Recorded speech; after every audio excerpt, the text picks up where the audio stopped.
தமிழகத்தின் நிரந்தர முதல்வர் திரு சி. ஜோசப் விஜய் அவர்களின் சொல்லுக்கு இணங்க மக்களை நேசி, மக்களுக்காக சேவை செய் என்பதற்கு ஏற்றாற்போல் தமிழக வெற்றிக் கழகம் தூத்துக்குடி மேற்கு மாவட்டத்திற்கு உட்பட்ட பகுதிகளில் இறந்தவர்களுக்கு குளிர்சாதன பெட்டி, சவப்பெட்டி, சொர்க்கரதம் இவை அனைத்தும் ஸ்ரீவைகுண்ட சட்டமன்ற உறுப்பினரான சமூக ஆர்வலர் அன்னை வி. ஜி. சரவணன் எம்எல்ஏ அவர்களின் சார்பில் எந்தவித கட்டணமும் இன்றி சேவையாக வழங்கப்பட்டு வருகிறது.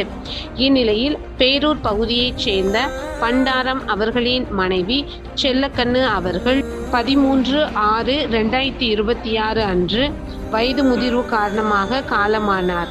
அன்னாருடைய பூத உடலை அடக்கம் செய்வதற்கான ஃப்ரீசர் பாக்ஸ், சொர்க்கரதம், அமரர் பெட்டி இவை அனைத்தும் மனிதம் நிலைக்க தமிழக வெற்றிக் கழகம் தூத்துக்குடி மேற்கு மாவட்டம் ஸ்ரீவைகுண்ட சட்டமன்ற உறுப்பினரான சமூக ஆர்வலர் அன்னை வி. ஜி. சரவணன் எம்எல்ஏ அவர்களின் சார்பில் எந்தவித கட்டணமும் இன்றி சேவையாக வழங்கப்பட்டது.